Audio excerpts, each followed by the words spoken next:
Welcome, everyone, to the Nepali Diaspora Network podcast. We're your place for news, views, and insights for Nepalese people all around the world. And this deep dive follows up on our latest newsletter, so if you've seen that, this will hopefully add some more context. Exactly. Today, we're digging into some really significant events happening back in Nepal, looking at reports mostly from late April and early May 2025. Our aim is to give you, our listeners, a clear, sort of engaging overview of what's been going on across different areas. Okay, let's start with something quite serious. Some really worrying news about Nepalese students studying over in India. Yes, tragically, there's been the death of Prisha Saw at Kaiite University in Bhubaneswar, Odisha. She was a first-year B.Tech student from Burgunj. Found in her hostel room, right. And the details are still, well, they're still investigating. That's right, an investigation is underway. Initial reports mention possible suicide, but, the official cause hasn't been determined. What's really striking is that she seemed okay the day before, attending classes, asking for notes. Yeah, apparently she even planned to go home after the semester. Her roommates had already left after their exam, so she was alone in the room. No. It's very sad. And this isn't the first time, is it? That's the part that's particularly alarming. No, it's not. Prakriti Lamsal, another Nepalese student, died at the same university just back in February. There were allegations of harassment in her case. And have the findings from that investigation been released? Not publicly, no. Yeah. And that lack of information, combined with this latest tragedy, is understandably causing a lot of concern, among students, parents, Nepalese organizations. Yeah, you can see why. Concerns about safety, about support systems for students when they go to India. Absolutely. Given how many Nepalese students study in India, these incidents really put a spotlight on whether enough is being done to ensure their well-being. Have the governments responded, India or Nepal? Yes, both have. The Indian Ministry of External Affairs expressed grief and stated their commitment to student safety. They say they're coordinating with Nepalese authorities and the university. And Nepal's foreign minister has initiated diplomatic efforts pushing for a thorough investigation into Prisha's death. They're working with the Indian government and our embassy there. And the local authorities in Odisha. They're involved too, the state government and police, coordinating with KIP management and Nepalese officials. Getting clear answers from these investigations will be crucial for reassurance. Definitely. Okay, let's shift focus a bit to what's happening within Nepal itself. President Patel presented the government's policies and programs for the next fiscal year, 2025-26. A lot in there. A big emphasis seems to be on green energy. Hydropower again. Yes, particularly multi-purpose and reservoir-based projects. And they're talking about mobilizing domestic capital, including remittances, to fund these. Interesting. What else stood out? Digital banking is another key area, promoting cashless services, plans for an actual digital bank, expanding digital infrastructure, and boosting the use of the Nagarik app. That Nagarik app seems to be getting a lot of attention. It's the government services portal, right? Exactly. They also mentioned green industrialization, using local resources, skills, innovation, and the usual themes of good governance and rapid economic development. Any mention of taxes. Always a hot topic. Yes, structural tax reforms are planned, specifically aimed at promoting industrialization and investment. And the fight against corruption. A commitment to a zero-tolerance policy was reiterated, alongside improving public service delivery. Standard promises, but we'll see how they play out. Right. Now, something that caught my eye was this huge new fund they're proposing, an Alternative Development Finance Fund. Yeah, that's pretty significant. A ASA 100 billion fund focused purely on infrastructure development. 100 billion. Wow. How will that work? Who owns it? The government plans to hold a 51% majority stake. The rest is intended to come from institutions like the Employee Provident Fund, Citizen Investment Fund, Social Security Fund, and insurance companies. So pooling resources for major projects. What kind of projects? They've targeted energy, transportation, IT parks, and tourism infrastructure, all pretty critical areas for growth. The bill for this fund is apparently close to being passed. So the overall economic strategy seems to be about stability, encouraging private investment, and these public-private partnerships like this fund.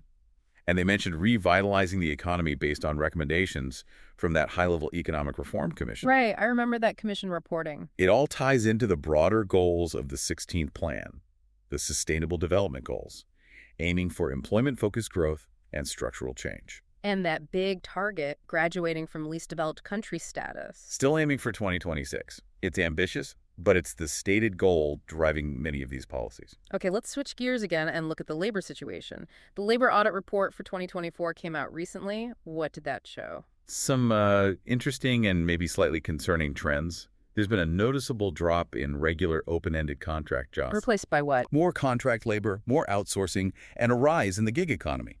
So a shift towards less secure forms of employment, you could say. And what about basic standards, like minimum wage? That's one of the worrying findings. Compliance with the minimum wage, which is Rs 17,300, seems to have gotten worse. About 29% of the audited companies weren't paying it. Nearly a third. That's quite high. It is. And fewer companies are apparently providing official employment agreements now, too. Why is compliance worsening? Is it enforcement? The report suggests that's a major factor. A lack of enough labor inspectors makes enforcement difficult. I see. Any other issues highlighted? Yes, problems with how interns and trainees are treated. Violations regarding working hours, safety, and proper compensation seem to be increasing. And things like late pay or skipping overtime. Also reported to be on the rise, along with companies not providing mandatory breaks. It suggests some basic protections might be slipping in certain areas. Not all bad news, though. No, there was one positive note. More companies are apparently providing fully paid maternity and paternity leave now. So, progress on that front. That's good to hear. But overall, the report paints a picture of a changing labor market with some real challenges in upholding standards. Definitely. It highlights the need for better enforcement and maybe a look at how labor laws apply to these newer forms of work. Right. Now, moving to something absolutely crucial for Nepal agriculture and the monsoon, what's the forecast for this year's rains? The forecast is actually for above normal monsoon rains in 2025. Oh, good news for farmers then. Better crop yields, potentially. Hopefully, yes. Yeah. Good rains are vital for agriculture, which underpins so much of the economy. But there's always the other side. The risk of disasters. Floods, landslides. Exactly. Above normal rain increases those risks significantly, so preparedness becomes even more critical. Is the government doing anything about fertilizer supply? That's often an issue around monsoon time. They say they are. They've apparently amended public procurement laws and guaranteed funds to ensure timely fertilizer supply. Do we know what the stock levels are like? The reports mention current stock levels and expected arrival times for more shipments. The goal is to avoid the shortages we've sometimes seen. Because the monsoon's impact goes way beyond just farming, doesn't it? Oh, absolutely. It has a huge impact on GDP, on inflation. Yeah. The whole economy feels it. And we saw just last year, didn't we? The devastation that intense monsoon activity can cause. September 2024 was bad. Very bad. Those floods and landslides caused significant economic damage. It's a stark reminder of the risks. Disaster risk management preparations are supposedly ongoing. On a different agricultural note, there was a story about shepherds in Kapilvastu. Yes, a difficult situation for them. The market for their wool has apparently dried up, and without proper storage, they've reportedly been forced to destroy unsold stock. That's terrible. It highlights the vulnerability of these traditional livelihoods. It really does. They're asking for government support to perhaps find alternatives or deal with these market shocks. Okay, let's talk infrastructure. Some updates there, both good and not so good. There's been a disruption on the east-west highway. Yeah, the Narayanga-Butwal section. A diversion built during road upgrades was washed away by floods. So that's causing delays. Presumably, yes. It's a major highway. They're working on restoring it. And lighter vehicles can apparently use alternative routes, but it's definitely an obstruction. Shows infrastructure vulnerability again. On the positive side, though, big news from the Nepal Electricity Authority, the NEA. Yes, they released a white paper. Pretty impressive figure. 84.62% of households in Nepal now have electricity access. That's a huge increase over the years, isn't it? Massive progress. Yeah. The NEA also reported total assets of Rs 644 billion and ongoing projects worth another Rs 220 billion. So significant investment continues in the power sector. More positive news from the Burgunj dry port. Collected nearly Rs 37 billion in revenue in the last 9 months. That's over 61% of their annual target already. Shows its importance for trade. Definitely a key trade gateway. And finally, on infrastructure, Investment Board Nepal has a new strategy. Yes, an ambitious strategy and business plan for the next few years, focusing on infrastructure development through the public-private partnership, or PPP, model. More PPT focus. What are they aiming for? They're targeting the completion and construction of numerous projects, hoping to attract significant private investment over the next 4 years. Sounds good on paper, but have these PPP plans always delivered in the past? That's the caveat. Historically, there's often been a gap between the target set and what actually gets achieved. And there have been persistent challenges, like making the one-stop service center for investors truly effective. So, ambition is there, but execution is key. Understood. Okay, let's turn to tourism and mountaineering. Vital sectors. Looks like April was a good month for arrivals. A very good month. Over 116,000 foreign tourists arrived. That's the highest April figure in 5 years. Wow. So the recovery from the pandemic slump is really gathering pace. It certainly seems so. India, the U.S., and China were the top source countries. A healthy mix. Now, there's talk about changing the rules for climbing Everest, restricting permits. Yes. The plan being discussed is to require climbers to have already summited at least one 7,000-meter peak in Nepal before they can get an Everest permit. What's the reason behind that? Overcrowding, safety. Both, primarily. Yeah. The idea is to ensure climbers have proven high-altitude experience, which might reduce traffic jams in dangerous zones like the Khumbu Icefall or the Summit Ridge, and hopefully improve overall safety. Makes sense in theory, but what's the reaction been? International operators have raised some questions. They're concerned about the practicality and whether experience on high peaks outside Nepal should also count. Is a 7,000-meter peak in the Andes less relevant than one in Nepal?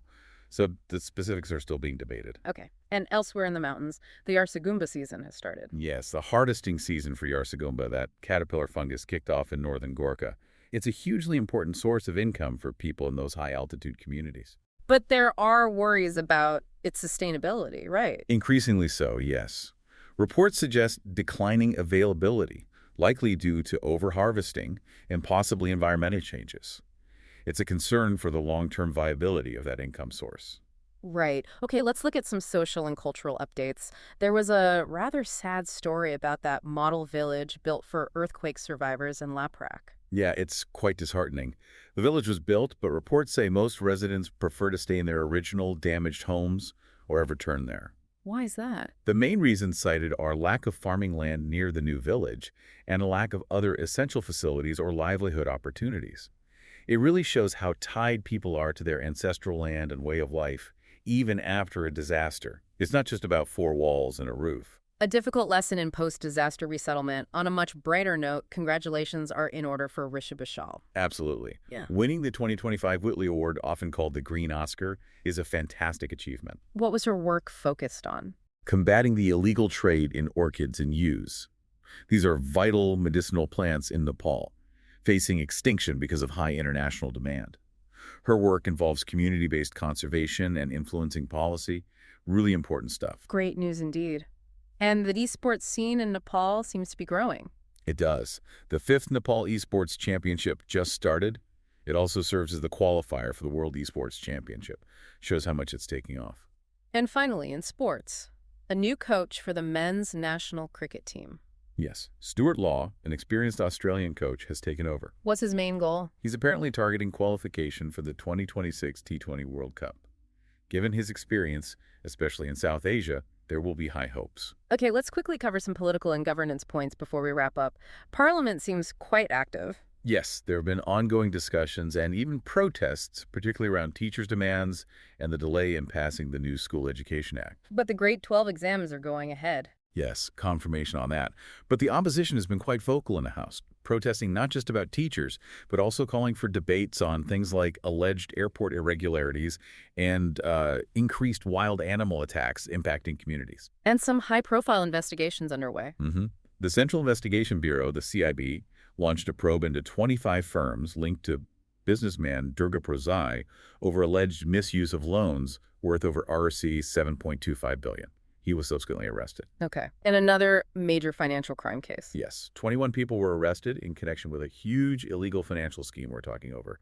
RZA 17.86 billion, involving things like unauthorized remittance services, hundi, customs evasion, and illegal gold trading. So a crackdown on financial irregularities seems to be happening. It appears so. There was also an interesting note from the Home Ministry expressing concern about the increasing misuse of the national flag in political protests. Misuse. How so? The concern seems to be about maintaining respect for national symbols, even during demonstrations. A fine line between freedom of expression and, well, appropriate use of the flag. And finally, World Press Freedom Day messages. President Paudel highlighted the crucial role of the media in democracy, but also pointed out the growing challenges from misinformation and disinformation, especially spreading via social media, a very relevant point globally, not just in Nepal. Indeed. Okay, before we finish, just a quick shout out for belayit.uk. Ah, yes. If you're part of the Nepalese community in the UK, Balaya.uk is a really useful classifieds website. Yeah, you can find job listings, places to live, details about community events, and even find local Nepalese businesses there. A great way to connect. Definitely worth checking out if you're in the UK. So, to quickly recap our deep dive today, We covered a lot. The serious concerns about student safety in India, the government's new policy directions focusing on green energy and digital growth. the shifts we're seeing in the labor market towards more contract work, the challenges and progress in infrastructure like electricity access and road issues, The encouraging rebound in tourism numbers, but also the new rules being considered for Everest climbers. and various social updates like the Laprock Village situation, the Whitley Award win, plus the ongoing political discussions and investigations. It's a complex picture, as always. For more details on any of this, do visit our website, nepalidiaspora.net. Absolutely. And as we close, maybe something to reflect on is just how interconnected all these things are. You know, student safety abroad, economic policies at home, environmental factors impacting livelihoods like yarsagumba harvesting or farming. It really makes you think how these individual threads weave together to shape the future, not just for Nepal itself, but for the entire global Nepalese diaspora. Lots to keep watching.